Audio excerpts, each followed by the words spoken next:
Camarades, bonjour. C'est la fin d'année et c'est donc relâche sur la chaîne. On va faire quelque chose d'un poil plus léger mais aussi d'un peu plus fun. Bref, de quoi vous aider à digérer lors de ces lourdes après-midi post-repas de Noël. Aujourd'hui, on va parler d'un film, et pas n'importe lequel puisqu'on va parler de Robin des Bois.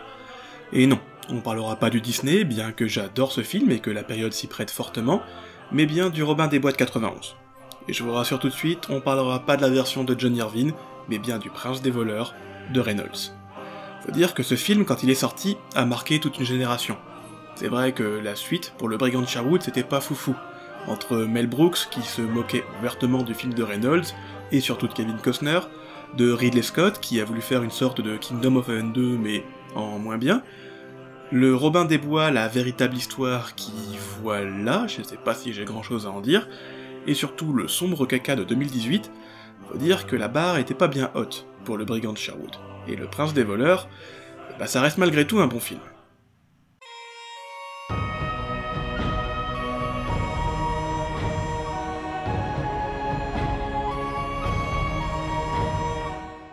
Alors, par où commencer? Tellement ce film a marqué les gens. Faut dire que si aujourd'hui on arrive à l'oublier, ou on se dit que ah oui, bordel, ce film existe, il a marqué un peu l'imaginaire collectif de Robin des Bois. Si bien que consciemment ou non, quand je vous dis Robin des Bois, les gens de ma génération ou un peu plus vieux vont avoir des flashbacks, intentionnels ou non justement, de certaines scènes, passages, acteurs, répliques de ce film de 1991. Faut dire par exemple que ce film a marqué par la division de ses fans, puisqu'il y a deux versions. La version de 91, qui est la version cinéma, puis une version DVD un poil plus longue sortie en 2003. Et cette version DVD est, à mon sens, la meilleure, puisqu'elle marque notamment la VF de Benoît Alman pour doubler Azim, c'est-à-dire Morgan Freeman, plutôt que Petit Jean. Ce qui fait du coup d'Azim le meilleur personnage du film, à mon avis, mais surtout de la version 2003, une version bien meilleure de celle de 91. Mais oui. Le Prince des voleurs est alors la 36e adaptation cinéma du célèbre Robin des Bois, et celle-ci est produite par les studios Warner, qui se sont lancés en cette fin d'année 80, début 90, de mettre à l'écran des héros issus de la culture populaire, comme Batman, Dick Tracy, et maintenant donc Robin des Bois. Alors déjà, pour les générations les plus jeunes, qui ont plutôt grandi avec la version de Scott plutôt que celle de Reynolds, ici, tout le cadre historiquement accurate qu'a voulu mettre le film de 2010, il va voler en éclats. Faut dire que déjà à l'époque, c'était pas une super bonne idée, quand on voit ce qu'il en a fait. Mais bref, tous les personnages et moments historiques, comme la mort de Richard, la prise de pouvoir de Jean Santerre, la présence d'Aliénor, de Guillaume le Maréchal, de Philippe Auguste, le fond politique de Magna Carta et tout, et bah tout ça, ça n'existe pas. Dans la version de Reynolds, on est plus proche du mythe. Déjà, par exemple, Jean Santerre n'apparaît pas. C'est le shérif de Nottingham qui sera l'ennemi principal. Richard apparaît qu'à la toute fin pour donner un gros cachet à Sean Connery qui sera controversé. Et surtout, les brigands de Sherwood, ne sont pas des mecs qui reviennent de croisade en tant que bons copains de Robin, mais bien des voleurs qui habitent dans la forêt, traqués par le shérif que Robin va devoir unifier pour lutter contre Nottingham. Côté casting, Warner oblige, on a du lourd, évidemment. Déjà, rien qu'avec l'affiche, vous l'aurez compris, Robin va être joué par Kevin Costner, lui qui vient de sortir en 1990 de l'excellent Danse avec les loups, film que je saurais que trop vous conseiller, puisque c'est l'un de mes films préférés, si ce n'est même mon film préféré. Allez le voir, vous regretterez pas.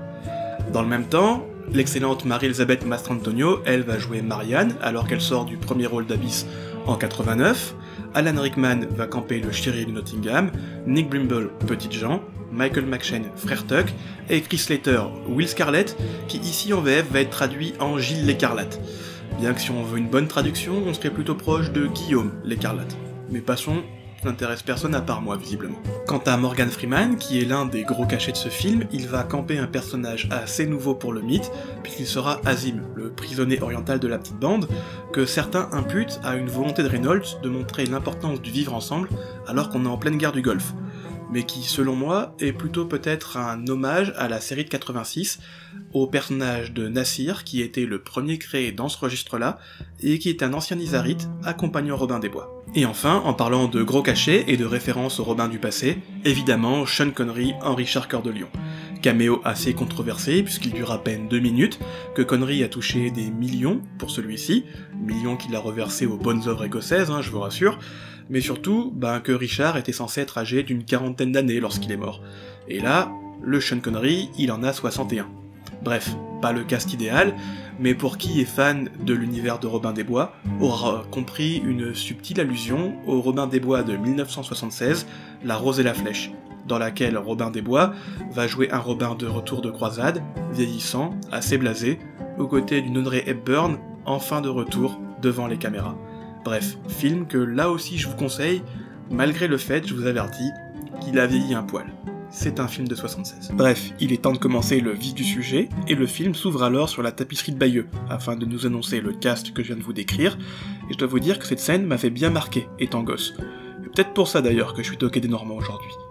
Bref, c'est un subtil rappel évidemment au contexte de l'Angleterre anglo-normande du XIIe siècle sur Richard Cœur de Lion, et c'est suivi d'un carton qui nous dit il y a 800 ans, Richard Cœur de Lion conduit la troisième croisade pour reprendre la Terre Sainte contre les Turcs.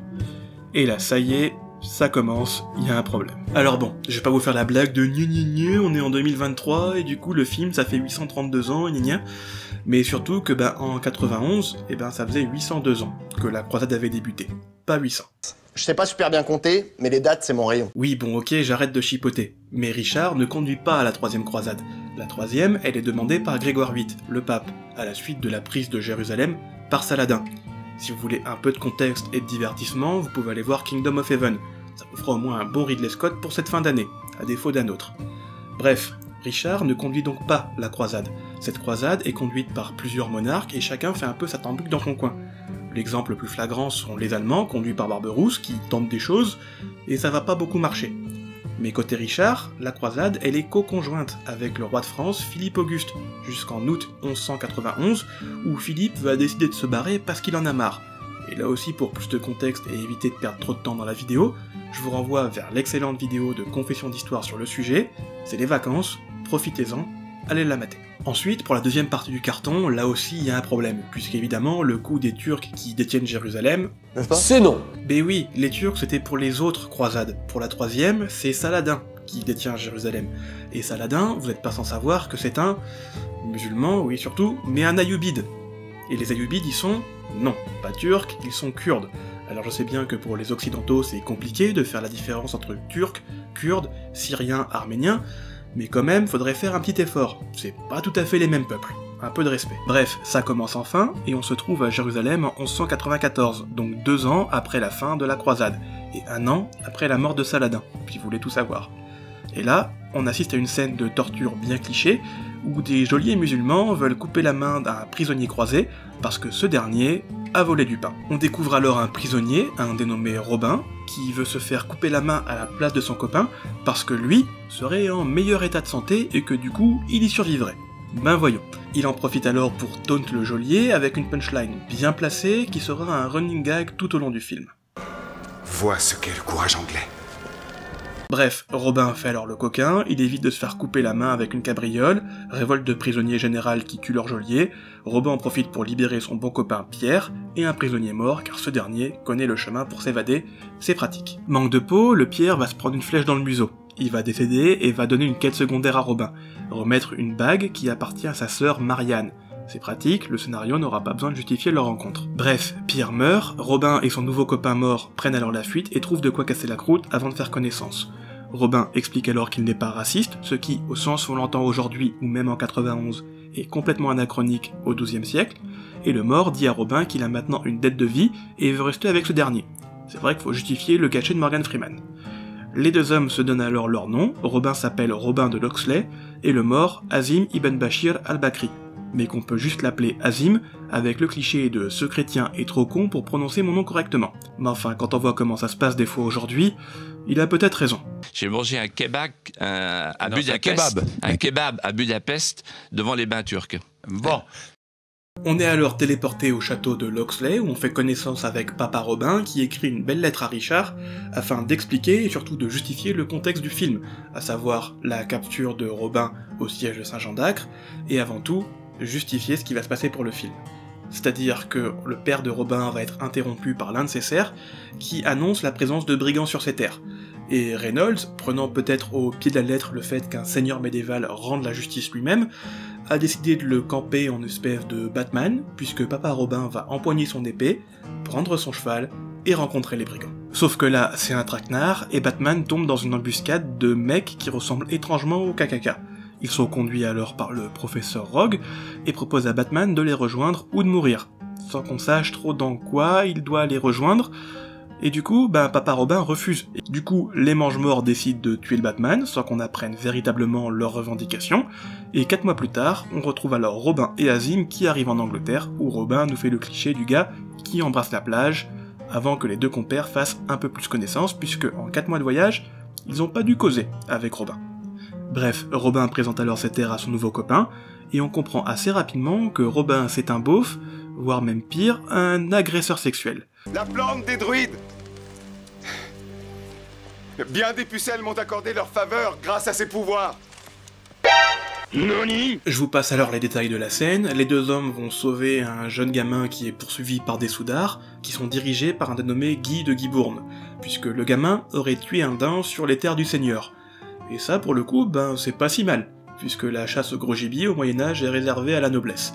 Bref, Robin fait alors un joli discours à Guy de Guibourne après avoir dessoudé les soudards, en disant que Robin de Locksley est de retour et qu'il doit faire passer le mot. On passe alors au château de Nottingham, alors que bon, pas de bol, c'est Carcassonne. Je sais, j'y suis allé, je reconnais les tours et les flèches. Et si jamais ça vous parle et que vous n'y avez jamais mis les pieds, c'est normal, c'est aussi le château de Montmirail dans Les Visiteurs. Qui aurait cru qu'il y avait un lien entre les deux films? Bref, on retrouve alors Guy qui se plaint à son cousin, le shérif de ses mésaventures, et la révélation, tadam, le shérif, c'est le professeur Rogue, celui qui avait tué le papa de Robin. Tout est lié, c'est magique, le film va pouvoir se tenir. Bref, Rogue descend alors au cachot pour voir sa sorcière perso, qui vient de l'appeler pour annoncer que Robin lui en voudra puisque le professeur Rogue vient de tuer le paternel. Ah vous comme œil de lynx, pardon. Alors, on repassera sur la sorcellerie cliché typiquement Moyen-Âge, puisque même dans ce film, la sorcière, finalement, n'est pas une vraie sorcière. On verra ça en fin de vidéo, mais du coup, est-ce qu'elle fait exprès d'être cliché d'être une sorcière, ou est-ce que c'est une volonté encore de faire quelque chose de moyenâgesque? Je vous laisse à vos avis, vous pouvez me le mettre en commentaire. Bref, pendant ce temps, Robin, qui ne sait pas que papa est mort, retourne à la maison, et découvre alors le château en ruine. C'est le château vieux! Oui, alors c'est vrai, à part Nottingham, tous les châteaux dans ce film sont en ruine, mais là c'est indifférent. C'est pas juste qu'il est vieux, c'est surtout que papa, il est mort et le château a été détruit. On tombe alors sur le Alfred de Locksley qui a été aveuglé et raconte à Robin que le méchant Guy de Guibourne et le shérif ont buté papa. Il a saisi cette terre en disant que c'était un adorateur du diable parce que, oubliez pas, cliché Moyen-Âge. Bref, après avoir enterré le paternel et fait le serment cliché de le venger, les 3 compères vont voir la sœur de Pierre, Marianne, afin de rendre la bague comme promis, parce que c'est important, les quêtes secondaires. Et avec cette scène, on a un Azim qui fait toujours autant de blagues, ce personnage est génial, c'est mon préféré. L'hospitalité dans ces contrées est aussi chaleureuse que le climat. Robin va alors rencontrer Marianne et on apprend que les deux vont finalement se revoir, puisqu'après tout, ils se sont rencontrés étant jeunes avant le départ en croisade. Robin ne la reconnaît ceci dit pas, avec le fond de blague de « Bon Dieu, qu'est-ce qu'elle a changé ?» Elle est devenue moche. Celle-ci n'est qu'à l'heure. Et oui, forcément, parce que là, retournement de situation, Robin se fait attaquer par un garde en armure, et au terme d'un combat acharné, on découvre que le garde est une femme, et que, spoiler, là aussi, c'est Marianne. Et Robin ne sait plus quoi faire. La situation nous échappe. Voilà qu'ils sont deux maintenant. On apprend alors que cette deuxième Marianne est effectivement la vraie, Robin est tout content puisqu'elle est restée toute belle, c'est génial, et les deux commencent à discuter. Marianne nous fait alors un joli discours sur le géopolitique du coin, en nous expliquant que le shérif de Nottingham est en train d'accumuler des fonds pour se révolter contre Richard, et saisir toutes les terres de la petite noblesse, et qu'elle a fait ça du coup au père de Robin, c'est pour ça qu'il est mort, et que elle aussi est dans le collimateur du shérif. Sauf qu'on apprend dans le même temps que c'est la cousine de Richard. Du coup, en tant que telle, elle devrait avoir plus de pouvoir qu'un simple shérif. Mais bon, si on va commencer à chercher la logique dans ce film, on n'est pas rendu, alors on va passer outre. Pendant ce temps, Azim, lui, va inventer la longue vue qui n'apparaîtra qu'au XVIe siècle, si on suit la réalité historique, et annonce alors l'arrivée de Guy de Guibourne, non sans lâcher une pique habituelle. Comment des gens aussi arriérés que vous ont-ils pris Jérusalem? Dieu le sait. Azim, Robin et Alfred se font alors poursuivre par Guy et commencent une folle chevauchée à travers la lande, pendant de longues minutes, montrant ainsi à quel point notre Robin Costner est un cavalier hors pair. et qui fait du cheval, comme Kevin Costner. Pardon? Bref, on se rend compte alors, comme le dit la dénommée Ginette, que Costner est un sacré cavalier et n'a rien perdu depuis Danse avec les loups, bien que si on en croit les spécialistes du monde équestre que j'ai pu consulter, pour le coup, c'est pas lui qui fait du cheval. Coup dur pour Gigi. Les trois compères passent alors par la forêt de Sherwood pour perdre les soudards, ce qui fonctionne parce que soi-disant la forêt est hantée et que les soudards qui sont un peu concons en ont peur.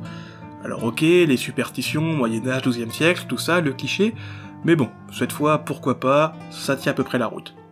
On découvre finalement que la forêt est plutôt charmante et pas du tout hantée, mais qu'elle est pas sans danger puisque les compères vont tomber dans une embuscade par des brigands de grand chemin qui veulent les détrousser. Bon, alors les scènes qui s'ensuivent, y a pas grand chose à en dire. C'est surtout une scène pour nous présenter les différentes psychologies des personnages de Sherwood, surtout Jean le Petit et Will Scarlet. Bref, Robin fait le coup de non, j'ai pas de pièces, désolé Clodo, et le chef des brigands, Jean le Petit, le défie alors en duel pour le collier que Robin a récupéré depuis la mort de son papa. Robin, effectivement, ne veut pas donner son collier, on comprend, il y tient, et Jean arrive quand même à le défaire dans le combat et part avec ce dernier. Robin le poursuit, un deuxième duel s'engage, et cette fois, c'est Robin qui va gagner en déstabilisant Jean avec une punchline. J'ai l'impression que tu as trouvé ton maître, Jean le Petit. Où dois-je t'appeler? Petit Jean. Du coup, maintenant, tout le monde devient copain, on mange ensemble dans la forêt parce qu'il fait nuit, et on apprend alors, sans savoir trop pourquoi, que Will Scarlet n'aime pas ce personnage de Robin de Locksley. Et oui, faut une deuxième quête secondaire et elle sera résolue à la fin du film, restez jusqu'au bout.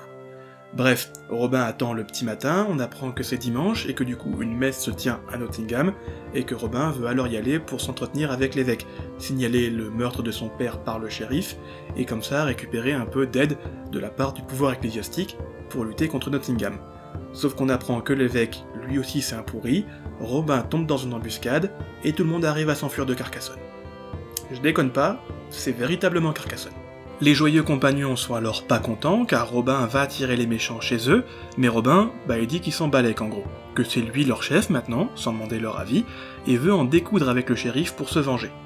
Pendant ce temps, Guy Gibourne, lui, continue de piller et de cramer les villages avoisinants pour le compte du professeur Rogue, qui a besoin de thunes pour soulever les barons contre Richard et prendre le pouvoir. Mais ce faisant, Guy, va attirer les habitants fuyants dans la forêt, ce qui va alors grossir les rangs de Robin des Bois. Très malin, ces méchants. Tous les prolos vont se soulever contre le shérif et rejoindre les rangs dans l'armée perso de Robin, car tout le monde est chaud et déter comme jamais. La petite troupe s'attelle alors à fabriquer des arcs et des flèches, à s'entraîner, et on commence à attaquer les carrioles dans la forêt pendant que le shérif, lui, pille les églises pour son grand projet. Robin intercepte alors les convois de butin du professeur Rogue, qui n'est alors pas content, puisque tous les joyeux compagnons ont volé entre 3 et 5 millions de couronnes au shérif ces derniers mois, ce qui est plus qu'énorme même pour l'époque. Rogue ne sait alors pas trop quoi faire, et va devenir le Grinch puisqu'il n'y a pas d'autre mot. J'en ai assez! Annule les distributions de restes pour les lépreux et les orphelins, supprime les décapitations sans douleur, et annule les fêtes de Noël! Et visiblement, le Grinch est aussi un gros baiser. J'ai pas tout compris et je sais pas quoi faire de ces scènes. Toi, dans ma chambre à 10h30. Toi, 11h moins le quart. Et amène une amie. S'ensuit alors une énième attaque de convoi, dans laquelle, cette fois, on fait connaissance avec Frère Tuck. Et il faut dire que même si c'est un personnage haut en couleur avec quelques répliques bien placées, dans ce film, il va être plutôt transparent, à part pour être mis en opposition face à Azim dans quelques scènes, et montrer surtout l'importance du vivre ensemble, et que chrétiens et musulmans ne sont pas si différents que ça. Bref, s'ensuit alors Rogue qui va péter un câble et va buter son cousin, Guy Gibourne, puisqu'il le juge incapable de lutter contre Robin. Outre le fait que l'idée soit débile, dans le mythe, c'est un peu con, puisque normalement c'est à Robin que ce rôle revient. Bon, faut dire que comme c'est un film pour les gosses, si votre héros préféré commence à tuer des gens, forcément c'est pas super vendeur, autant donner ce rôle aux méchants. Mais dans les faits, normalement, Guy et Robin sont construits en parallèle. Guy Gibourne, c'est l'antagoniste principal de Robin des Bois, à défaut de Jean Santerre, ou même du shérif de Nottingham, puisque Guy va chercher à buter Robin à la moindre occasion, et que les deux personnages sont même dans plusieurs récits en rivalité, dans la romance avec Marianne, puisque la récompense de la femme objet, évidemment, c'est génial. Bref, à part moi, tout le monde s'en fout, on va continuer le film. Et c'est vrai qu'il faudrait pas rater ça, puisqu'on retrouve cette fois Merry et Pipin qui vont attaquer Marianne dans les bois. Cette dernière apprend alors que Robin des Bois c'est le fameux Robin de Locksley, et pour une fois, on a une scène cliché de cinéma inversée, où c'est Marianne qui va mater le petit cul de Robin à poil dans le lac, en train de se baigner. Bref, c'est les retrouvailles, Robin invite Marianne à un goûter, et là, on se rend compte que Robin et les compagnons ont construit toute une ville en une semaine, avec de l'eau courante et tout, à partir de rien. Alors que je vous le rappelle, toutes les maisons de Bourges qu'on a vues jusqu'à présent dans le film sont en ruine, crasseuses et sombres. Faut dire qu'ils sont ingénieux, ces grouillots. Nos deux loulous vont alors se tourner autour, évidemment, romance oblige, c'est le seul personnage féminin qui a un nom, rappelez-vous. Mais surtout, Robin va expliquer que c'est un homme bien, que s'il pique tout l'argent au shérif, c'est pas pour s'enrichir, mais pour aider Richard dans sa lutte contre Nottingham. C'est vrai que Richard a peut-être besoin de ça. Bref, tout ça pour émouvoir un peu Marianne, avec laquelle il se présente comme étant un homme bon, gentil, surtout seul, et célibataire. Winky Winky. Pendant ce temps, on a quelques scènes de vie qui servent pas à grand chose, à part peut-être pour intégrer un peu plus Azim à la petite troupe, puisque ce dernier va aider la femme de Jean à accoucher, et que, en parlant de bébé, Robin nous fait une révélation, il a un petit frère qu'il n'a jamais connu. Du drama. Du côté du Grinch, on apprend alors que ça urge, puisque Richard est bientôt de retour de la croisade, avec ses barons, dans une dizaine de jours à peu près. C'est plutôt précis, même pour l'époque, mais surtout assez problématique, puisque Richard reviendrait plutôt de captivité, s'il doit revenir plutôt que de croisade. Faut dire que le contexte de coup d'état qui est mis en place par le shérif de Nottingham, ou même par Jean Santerre dans d'autres récits, tient la route, puisqu'en fait Richard n'est pas là. Il est prisonnier, et le peuple a dû payer pour la rançon. Les grouillots en ont marre de payer pour Richard, l'Angleterre est exsangue, et dans ce contexte, un coup d'état est facile à mettre en place. Bref, Rogue recrute alors ce qu'il appelle des Celtes du Nord pour lutter contre Robin et mettre en place son coup d'état beaucoup plus vite puisque le temps lui est maintenant compté. Et même si on n'est pas troué en géographie, Celtes du Nord ça doit correspondre à des Écossais. Du coup, j'ai pas trop compris pourquoi il a pas dit le bon terme. Mais c'est vrai que quand on les voit apparaître à l'écran la première fois, on peut être surpris, mais surtout il nous a pas menti. Quand on voit le costume cliché barbare, Celtes du Nord satanique obscur, en fait c'était le bon terme visiblement. Dans le même temps, Rogue a le projet alors de forcer littéralement son accès au trône en ayant un gosse avec Marianne, puisque c'est la cousine de Richard, rappelez-vous.